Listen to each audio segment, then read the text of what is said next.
listeners and viewers, to another week of Deducation, the Teachers Talking Terror podcast, where this guy, Mike, and myself, Courtney, are going to hear talking about another movie. One that is a rarity on the show, one that we neither of us had seen before. We are talking this week about 2018's The Possession of Hannah Grace, a movie that you brought to the table. Yes. A movie I hadn't even heard of. It did well. Like, I don't know where I was that week. I don't remember ever seeing ads for this. Budget was somewhere between 6 and 8 million. It made like 43 million at the box office. So I mean, it did well. I mean, it made, 5 to 6, 7 times its money back. Mm-hmm. Where was I? You were not invested in Pretty Little Liars, so you did not know that Shay Mitchell was in something else. But it's a horror film. Yeah. So, I did mention a couple of weeks ago when we were talking about Drag Me to Hell that, like how, curse movies aren't really up your alley. Yeah. And how I'd mentioned, religious films aren't really up mine. That may have been why it flew under my radar. Probably.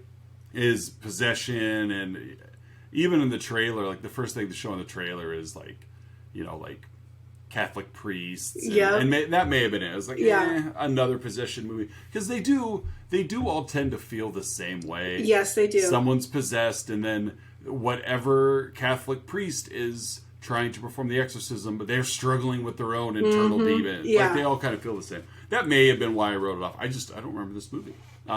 But we did watch it. We talked, and we're going to hear talk about it. So, Possession of Hannah Grace. Like I said, you're right. I don't watch Pretty Little Liars. I don't think I'm the target demographic. I'm glad I'm not, because it would be awkward for my students to come to school and recap last week's episode of Pretty They Little would Liars. probably love that. They would. They probably would from me. Their expectations of me are pretty relaxed. But can I just say this? This movie felt a lot longer than 86 minutes. Yes. As I'm looking here at some of the just the details, first thing that caught my eye was, I'm like, this movie was only 86 minutes long. I know. Because the other movies we watched that are 86 minutes, it's that was so fast. It's over? It flew by. This one felt like 186 minutes long. It did feel very long. Because there was so much happening in it. But at the same time, nothing happens in it. Yes. It's so bizarre. Because it's I don't know. It's like they had all these ideas that they started, and then they went home for the night. And when they came back the next day to continue working on the script, they forgot where they left off, and things just kind of dropped. Mm-hmm. So, let's get into the plot, though. I guess let's try to get into the main plot, and of course all the detours along the way. So, your movie, I'm gonna let you take charge. Okay, so just a really brief backstory of it. During an exorcism ritual, Hannah Grace, what they thought she had died, she ended up killing a priest. Well, she almost killed a priest. She killed one. Yes, and then the other one she had just choked. She lifted him in the air and then flung him against them. Yes. I want to ask a question. And I asked this to my wife when watching it. Where are they performing this exorcism? Good question. Is it an airplane hangar? Are they doing this upstairs at a basketball arena? They're performing this exorcism in the largest space. It's like a Catholic church warehouse. Yeah, and maybe that's where they have it. It's of course no lights are on. I don't know why everybody performs exorcisms in the near dark. They're and granted, it's jaded. I've seen The Exorcist so many times. I don't think you've probably seen it at all. So that's kind of like the granddaddy of exorcism movies. And they did such a good job with that one that I think everything else is just going to pale by comparison. But I'm not comparing this to The Exorcist. But I was watching this, and I'm like, this room is gigantic. Yeah. Where are they performing this exorcism? Yeah. And why does it have just a lone bed? And who, questions are flowing today. Who has a bed with a headboard not against a wall? Yeah. Also, just a very odd place. This must they must just in the Catholic Church just have like an exorcist room. Well, it's more like I'm gonna exorcist guess. emporium. Yeah. This place is huge. The arena. Yeah, there you go. And so she ends up not dying right away. Her dad suffocates her with a pillow. Right. Yeah, And- because she was going to kill that other priest. Yes. And then He's like, Granger. I have to do this. Something that kind of stuck out to me, which I said to Casey, I'm like, oh, another fly, is Oh, I know. it had zoomed in on a fly landing on her hand, which might be important / not important later on in the movie. Not. It's one of those things. Yes. Like, ooh, an ominous little Yes. fly. That means nothing. Yeah. Her dad's name is Granger. Yes. Does that mean her dad is her name Hannah Grace like first middle, or is her last name? I think her last name's Hannah Grace, or her last name's Grace, because when later on when Megan is like researching her online, Yeah, and it's just Hannah Grace. so is his name really Granger Grace? Yeah. Oh, come on, do better movie. written by Brian Sieve. Come on.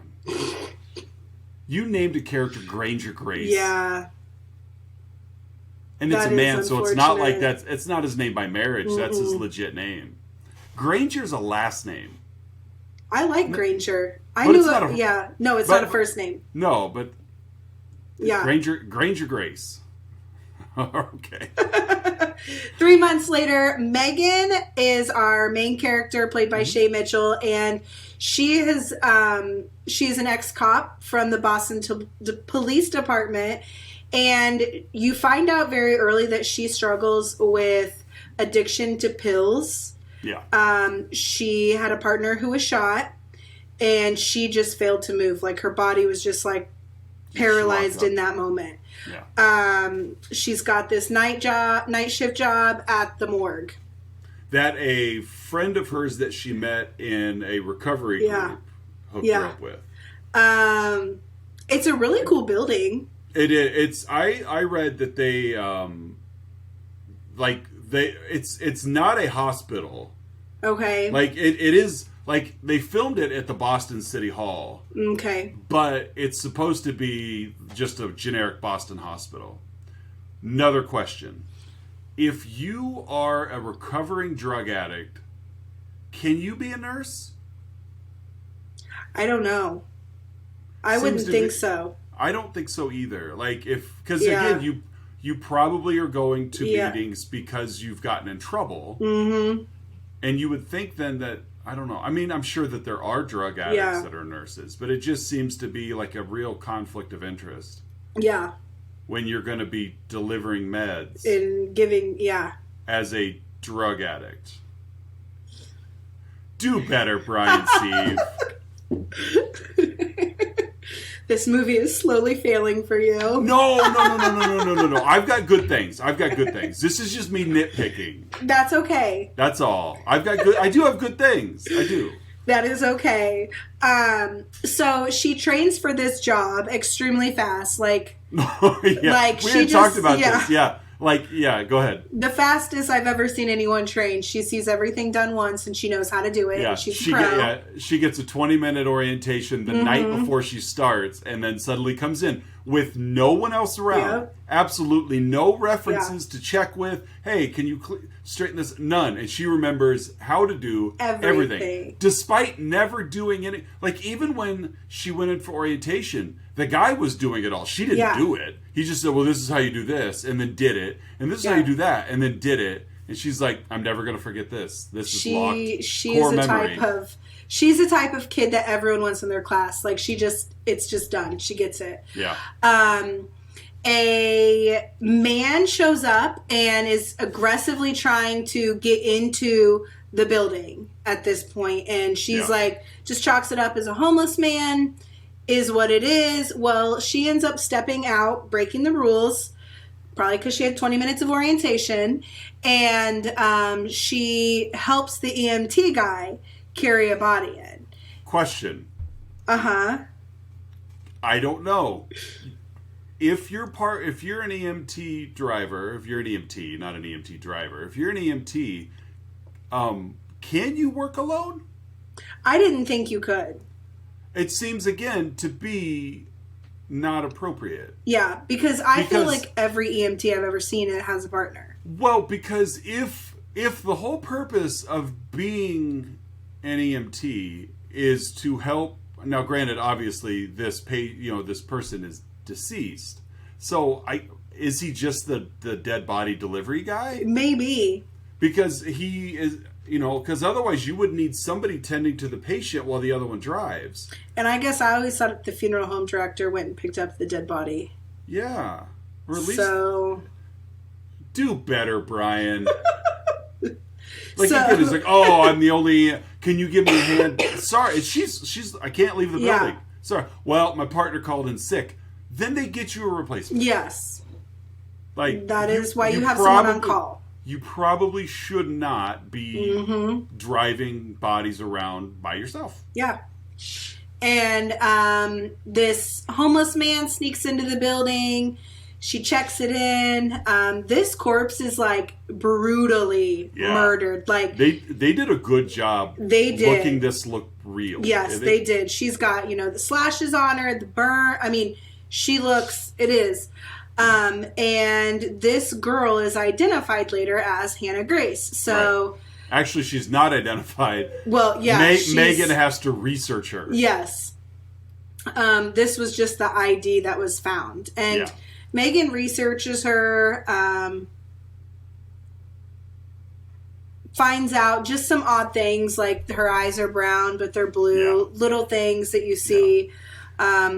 Fingerprint thing's not working, so she can't run the fingerprints, everything. And the crazy thing is, the Randy, the EMT, said that they came upon just a man was had stabbed her to death in an alley and was trying to burn her body, and he ran off.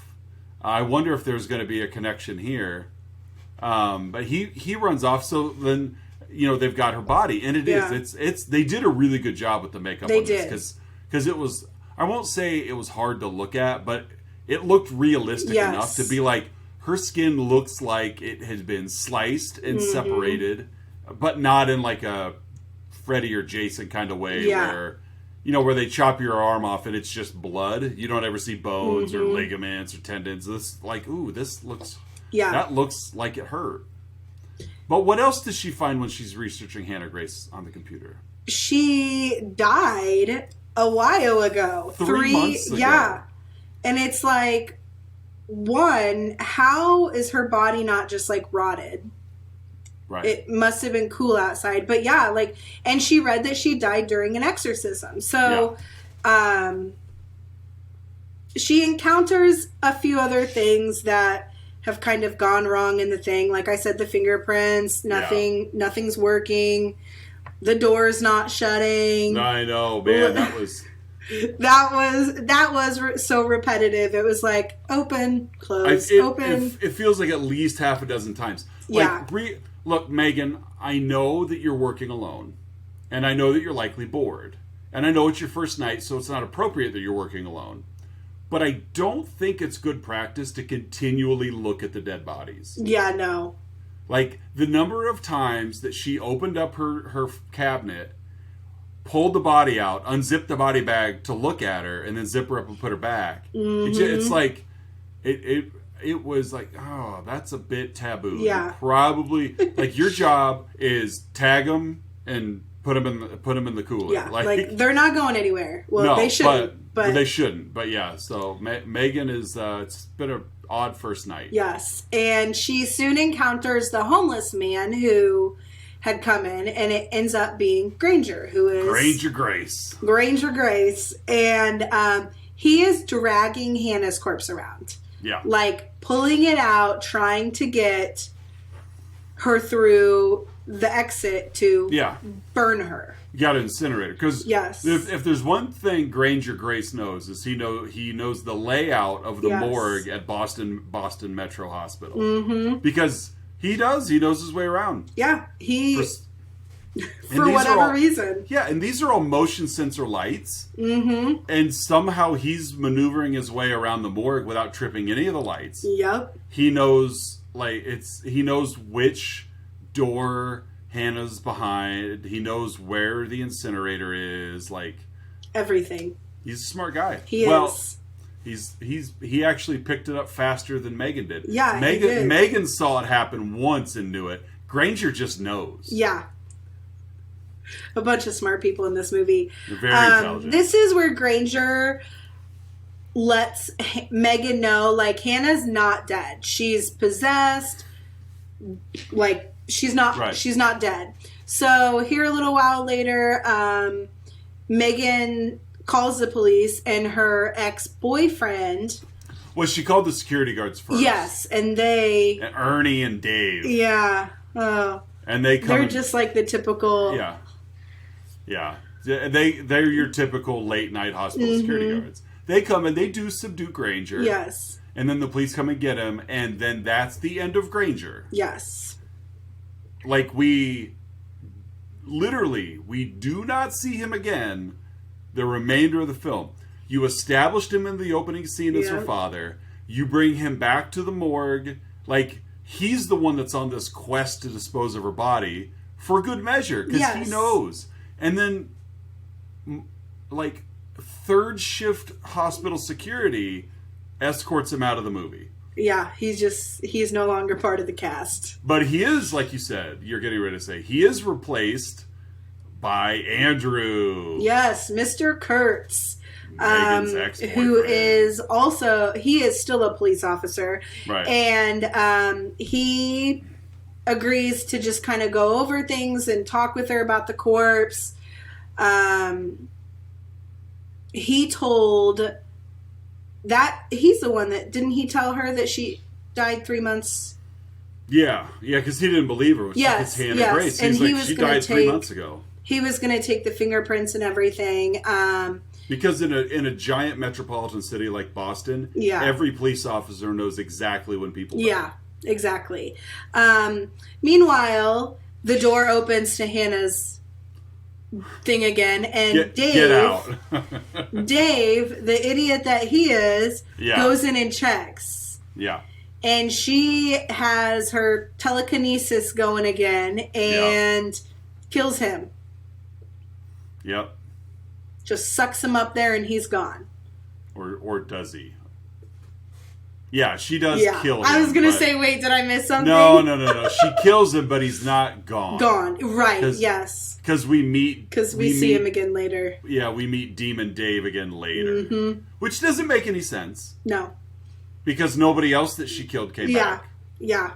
But Demon Dave gets to. Uh-huh. And so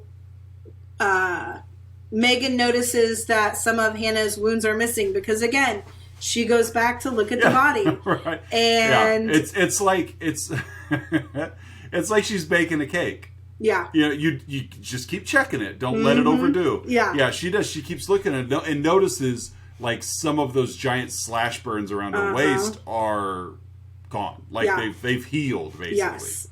And so she's going back, she's looking at all this security footage, and she sees Hannah's corpse crawling around the building. Yeah, a quick like split frame of it. Yes. Like it's like a fraction of a frame she sees, and then just doesn't really freak out. She No. just kind of goes. She just kind of goes. Yeah. Like no. You leave. You don't come back. Yes. This is your first night. The dead body you have checked on 18 times already, you just saw crawling on the security camera. You don't react to that like somebody dropped an egg. Yeah. And that's...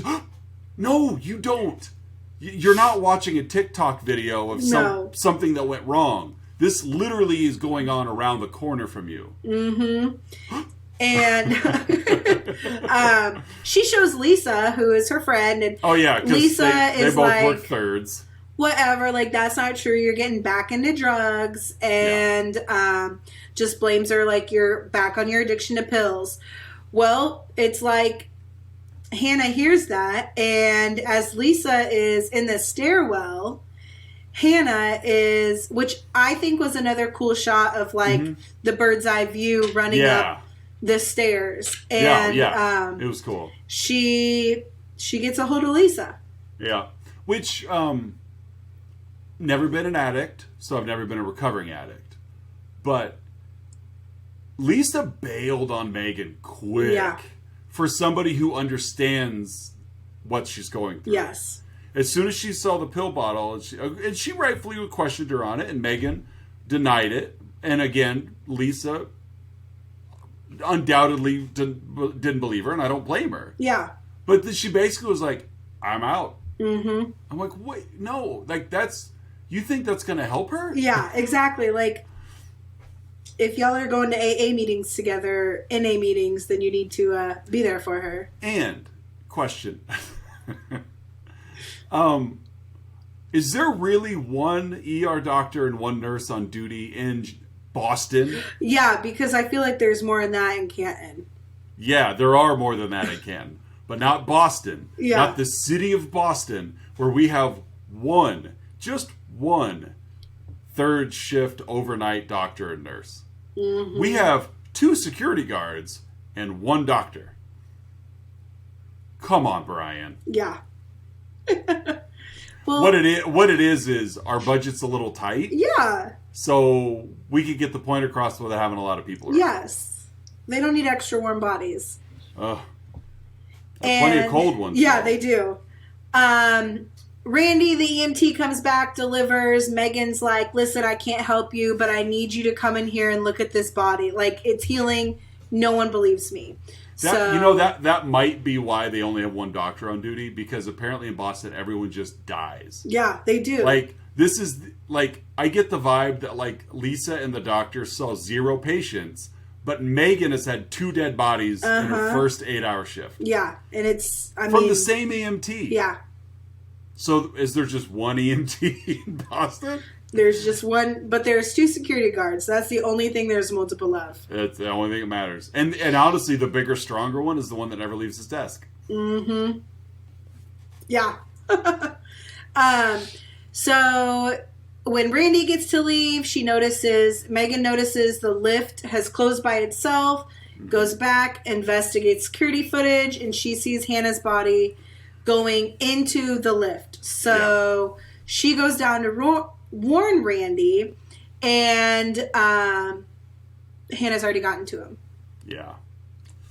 It was kind of cool. She got him in the parking garage. Like, she's like crawling down from... It was a kind of cool shot, because we saw Randy, and then we see her behind him all blurred out. But then there's this cat and mouse in the the parking garage, where she's like moving...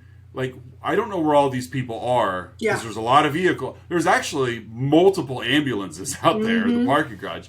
But she's like moving these ambulance vans around to try to pin him in, and then kills him. Yeah. Andrew shows up, and he's warning Megan because, like, hey, Granger got loose. Yeah. He killed the 2 cops transporting him. Be safe. Like, be safe. Right. I forgot Granger is back. Yes, he is back. Okay, because this is where he gets Hannah's body and goes to shove her in the incinerator, and he gets thrown in there instead. Right. So that's right. That's where I did too, because I agreed with you as well.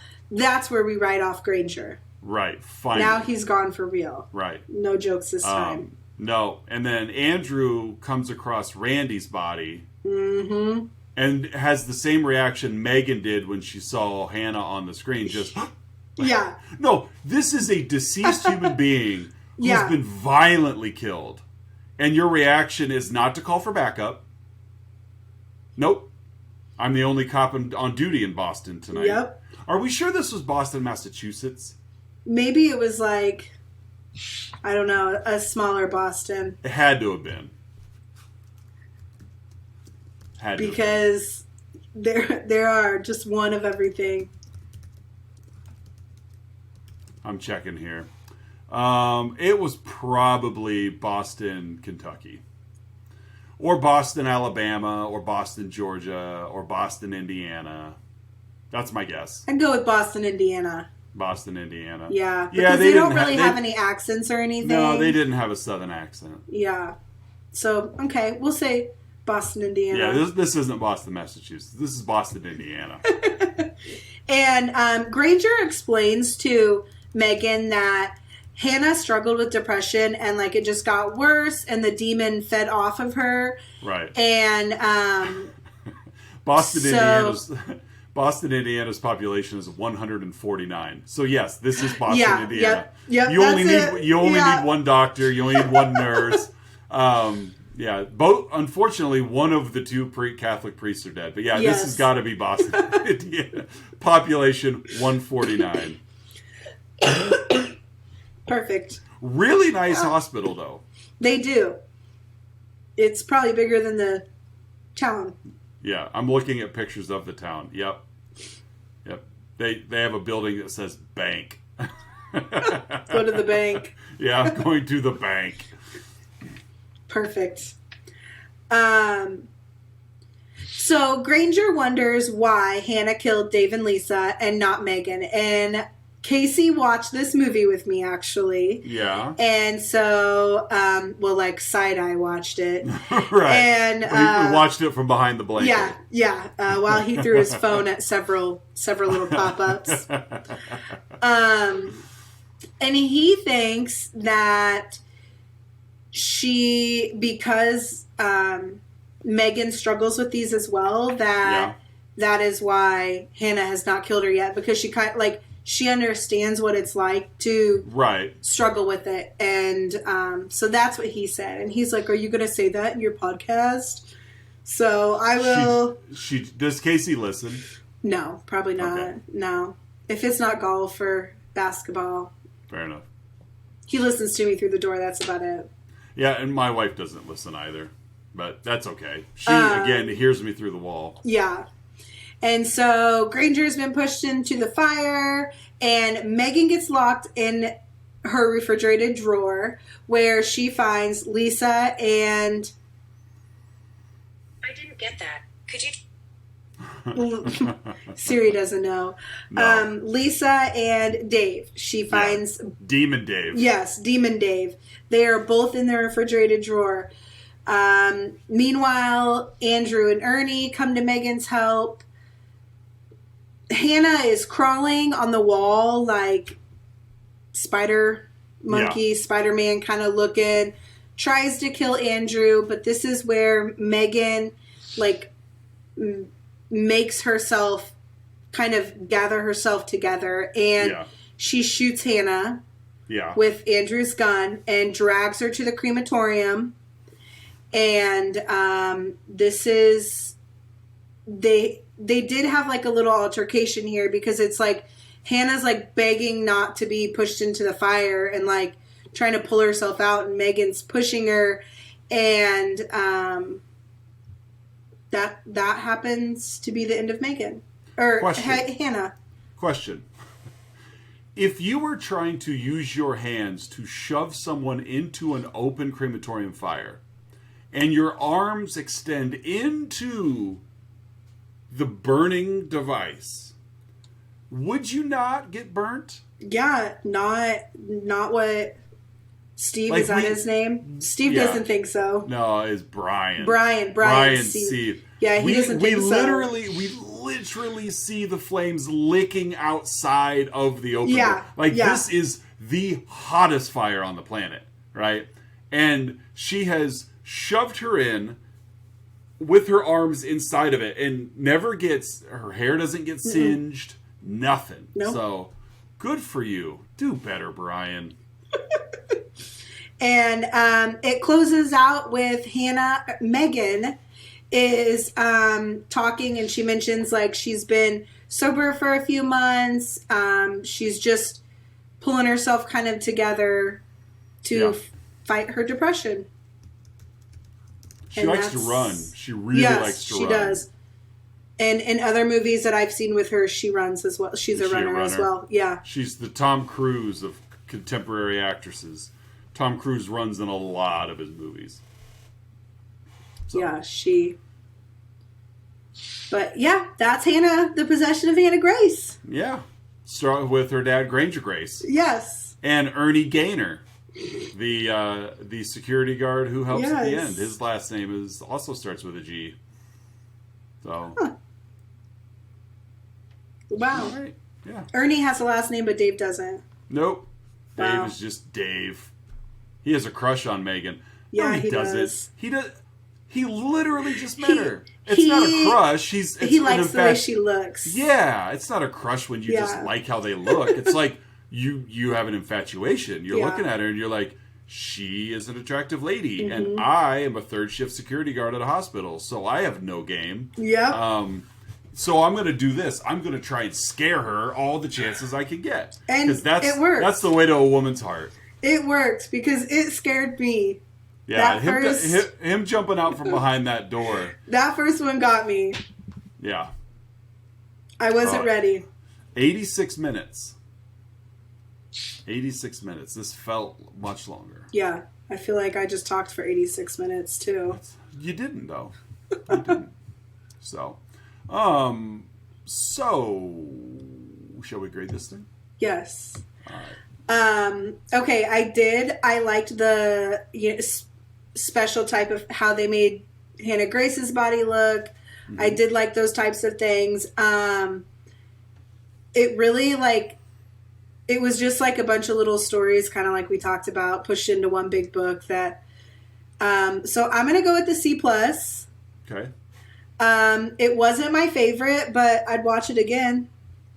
Well, you're gonna have to get the story straightened out. I know. I'm gonna give it a C minus. Okay. I really like the premise. I did of because if I feel like the vast majority of exorcism movies that I've seen or remember seeing, like the story's over when you've cleared the demon. Mm-hmm. And this movie thought they cleared the demon, which I thought was cool. Yeah. Because it's like you struggle, you get the demon out of the body, and then the game, the movie's over.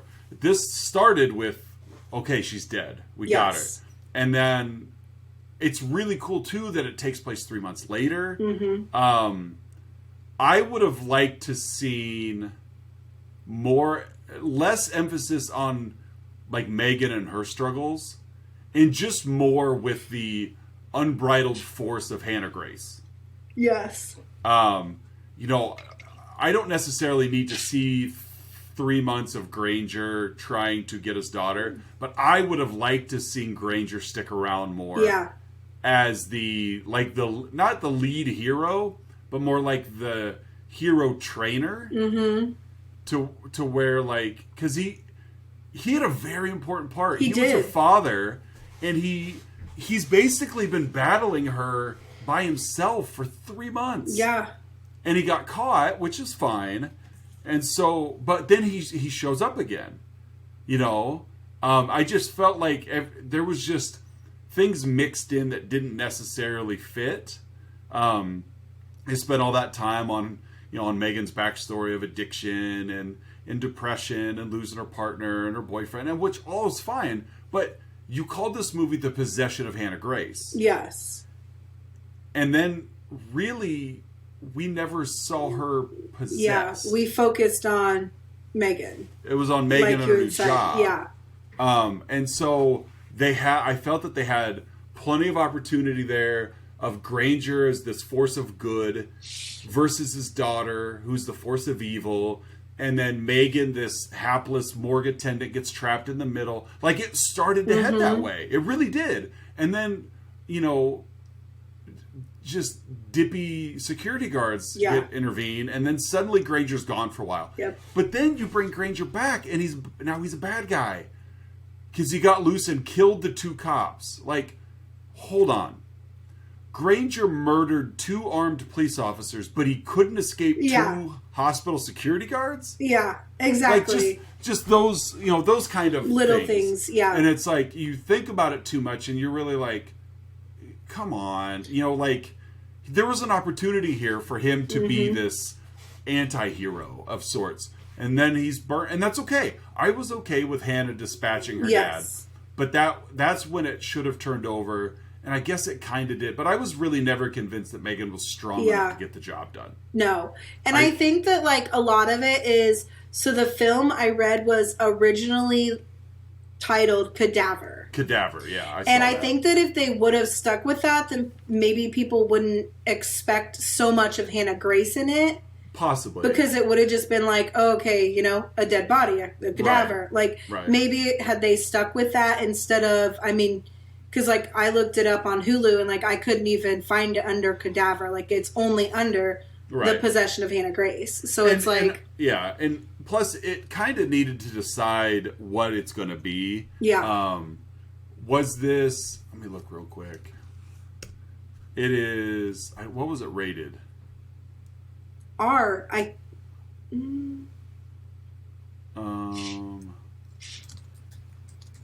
Let's see here.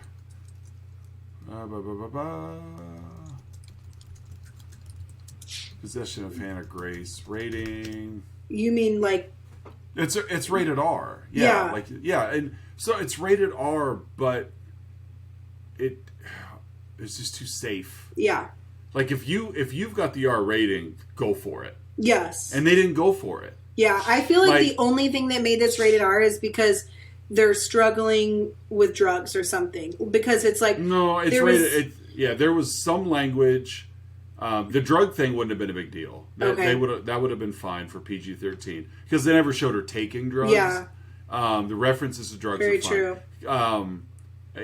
What made it R was the priest in the beginning scene.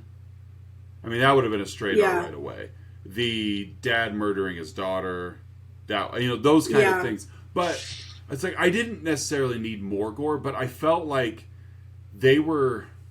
I get a feeling that the filmmakers were trying to make this as tame of an R as possible, in the hopes of it being a PG-13. Yeah. Because get more people in there. Yeah, because if you have a PG-13, now teenagers could go see your movie. Yep.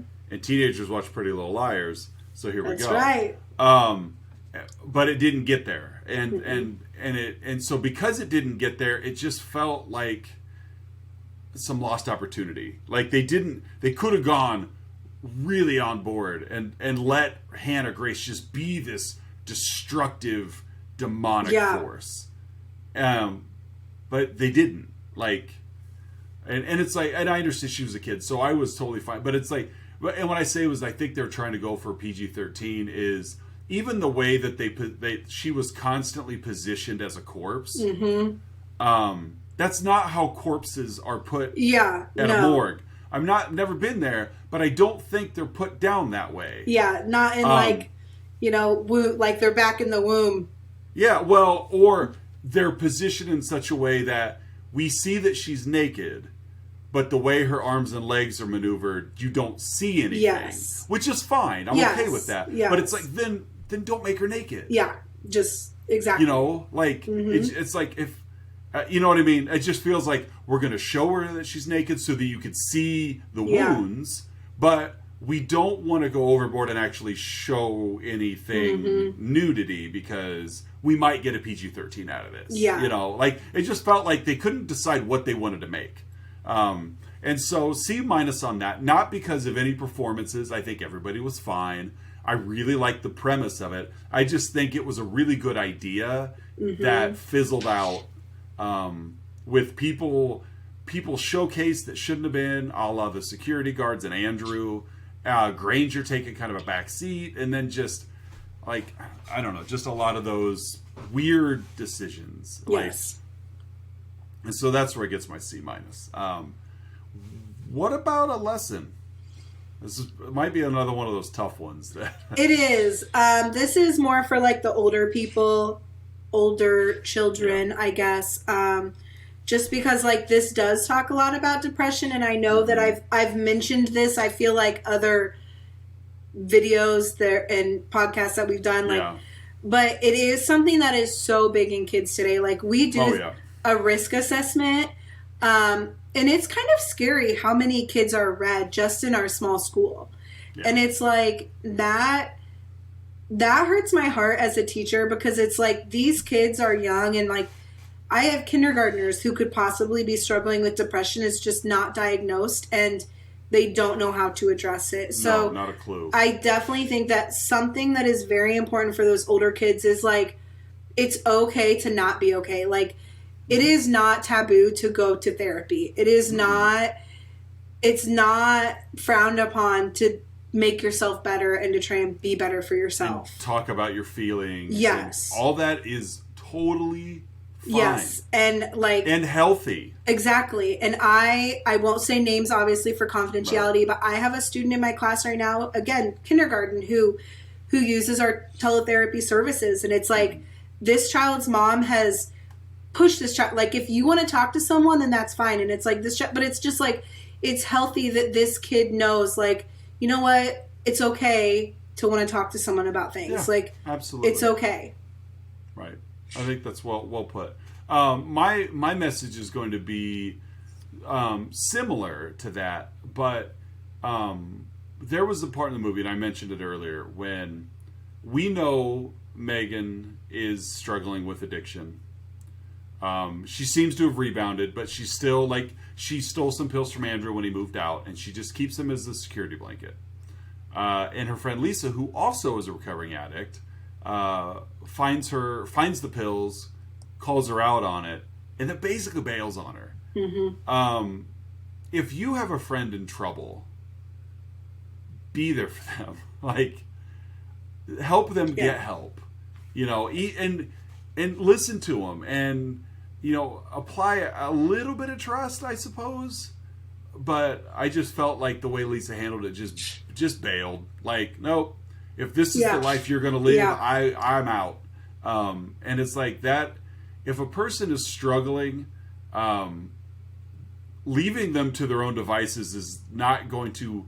They're not going to wake up. No, they're not going to shake the cobwebs out and be like, "What was I thinking?" They're going to go further into the hole that they're already in, and then you're just left with self-excusing of, well, it wasn't my fault. Yeah. You know, and so be there for your friends. Like, it's important. So that goes kind of hand in hand with your ad is it's healthy and normal to be open about your feelings. And if you know someone is struggling with something, be there for them. Like, you may not, even if you're not sure how to help, just let them know you're there. Yeah. I mean, you don't have to say anything. Like, I'm not good with words, but, you know, I tell my friends, like, I'm here to listen. I'll be a good listener. Right. So lend that ear that they might need. Right. So, well put. Okay, moving on to next week. We had a conversation earlier today. Yes, we did. And your thoughts were, I don't care if we shuffle it or not, but I kind of want to watch a Stephen King movie. I do. Which is fine. Now, the thing is, we talked a little bit earlier about possibly which one, but there are a lot of them. There are. Have you read much Stephen King? No, I don't read. Okay. So, I'm the worst teacher. I'm like, I don't read. Oh, that's fair. So we talked about one in particular, but I think it's fair that we could expand on options. Okay. I mean, just to be fair, because that's a good one, and it's one that I really like, but I think it's fair that we talk about more. And I will be more than happy to give you kind of a quick synopsis of what they are. Okay. So how many, I'm looking right now at a very opinionated list of Are you going to best ask Stephen... me how many I've seen? No, I'm going to ask you how Okay. many. I'm going to ask you how many you want to hear about.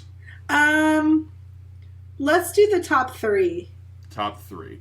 Okay, I'm going to do top 3 scary Stephen King movies. Okay. Because there's a lot of movies out there that are Stephen King that you may not realize. Movies like Shawshank Redemption. You ever heard of Shawshank Redemption? Yeah, but I've never seen it. Shawshank Redemption is Stephen King. Did he do Carrie? He did do Carrie. Oh. And The Green Mile? Yep, Green Mile as well. Wow.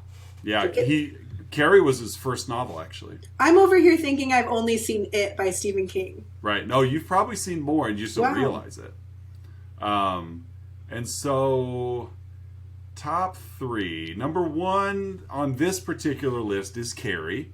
Have you seen Carrie? Yeah.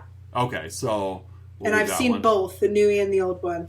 I've only seen the original, and I really like the original. Yeah. Brian De Palma, Sissy Spacek, John Travolta. I really like that one. Misery is a very good one. Actually, Misery was an Kathy Bates won the Academy Award for Best Actress for that movie. Quick synopsis. There's a writer, Paul Sheldon, who's kind of struggling. And he gets into a car accident. And the person who saves him, her name is Annie Wilkes. Annie Wilkes just happens to be the self-proclaimed biggest Paul Sheldon fan. So as she's nursing him back to health, she's unhappy with the way a recent book has gone. So she's crazy. I want you to rewrite that. Okay, that sounds really familiar, but okay. Let's see. Dead Zone is a good one, but it's not really scary. Stand By Me is an excellent movie, but it's not really scary. The Shining is a great movie. That one is horror. Is that with the twins? Yeah. Okay. Yeah. I haven't seen it, but... Children of the Corn is fun. It's goofy. It was one of my favorites growing up. I have never watched that. The simple fact, like, growing up in a cornfield, yeah, pretty same. much, I was like, no, I'm not watching it. Right. But it's a fun movie. Do you know the premise of it? No. We've got one day just out in the middle of the Midwest, in a Nebraska town, this religious cult of children basically rises up, and all the children in town murder all the adults. And so now they run the town. And once you become an adult, like of age, like they sacrifice you to the cult. Well, a new doctor and his wife, their car breaks down in town. So they've got 2 adults in town, and they're fighting to survive. Christine is another favorite of mine, directed by John Carpenter, the guy who directed Halloween. Christine is about a car. A car with some... with a soul, basically. And in the devotion it has to its owner. Okay. But it's a very well-made movie. You've got The Mist that my wife absolutely hates. It's not a terrible movie. It actually but it's goofy in that there's like giant monsters and stuff like that. Okay. Creepshow is kind of an anthology of like 3 or 4 different short horror films. But I think we should watch the one we talked about. All right, that's fine with me. Pet Sematary will be next week's pick. Yes. Like there's other great ones. Cujo's a great one about a rabid Saint Bernard. I'm not a fan of 1922. I haven't seen it. It's I don't know. I've looked up now. Maybe I have seen it, and I wasn't overwhelmed by it either. Yeah. So Cujo was an early '80s movie about a rabid Saint Bernard that basically holds a mother and son hostage in their broken down car. It's really good. Silver Bullet is a werewolf movie from the mid '80s. Of course, you mentioned The Green Mile. Needful Things is a really cool one. Basically, the devil opens up a thrift store in the small town, and everybody, like anything you want, you can find in this. So it's like everybody's wildest dreams are found in this thrift store. But of course, he's the devil, so in exchange, he takes your soul. So there's a lot of really good ones. Thinner is about a gypsy curse. I'm sure you'd love that one. 1408. 1408 is a great movie. I love Samuel L. Jackson. John Cusack. That's really just pretty much just those 2 actors. John Cusack he's kind of like, how do I want to phrase it? Like he debunks haunted houses and things like that as a journalist. Okay. And I think it's the Dolphin Hotel, but they supposedly have the most haunted hotel room on the planet. So he agrees to stay a night in the hotel room to just debunk that it's haunted. Of course, you can only imagine Yeah. what goes on. It's not as simple and straightforward as Yeah. he was hoping. Really good movie though. But I think I'm in the mood to watch. I'm in the mood to watch Pet Sematary. That's the one you mentioned. I think it's very effective. It is, to me, it's one of the creepier Stephen King movies. There's kids. Yeah. Kids. Anything with kids, like I said last week, is spooky because like kids are so innocent. Yeah, they are. And this one, they are still innocently guilty. Yeah. Like they're not even aware of the guilt that they're doing. But it's gory and gross and sad and creepy, and it's just really effective. I really like this movie. So I'm glad you brought it up because, like I told you earlier today, my wife just a couple weeks ago was like, "You guys need to watch something Stephen King." Yeah. I mean, and I'm surprised we haven't yet, but So he just we're only like 20 episodes in. yeah, Like, realizing there how much are he has though, Oh, yeah. it's crazy. dude just keeps cranking them out. Yeah. Yeah, there's a lot. Like it's like, I mean, we've covered more Stephen King movies on the other show, Wow. on my other podcast. And they weren't, and not even horror films. I've heard that Shawshank Redemption is really good. It is. Last I checked, it is the highest rated movie of all time on the Internet Movie Database. Wow. Yep, it still is number one. Oh, Hearts in Atlantis. That's the guy that plays Hannibal Lecter. yeah, Yep. Clearance. Anthony Hopkins. Yeah, Yes. Shawshank Redemption is still the number one ranked movie on the Internet Movie Database. It has a 9.3 out of 10 with 2.7 million reviews. Wow. Yeah.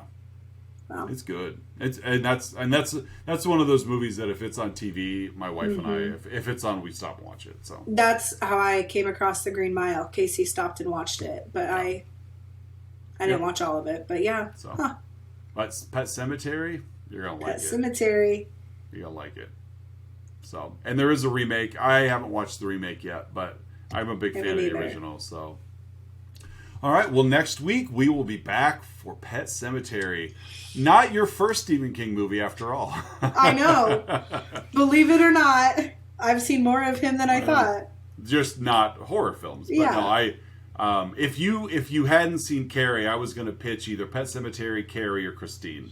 Yeah. Carrie was, I don't even know when I had seen it, but I watched the new one, and then I think my Grammy was like, oh, there's an older one, so I watched the older one. But Really yeah, good.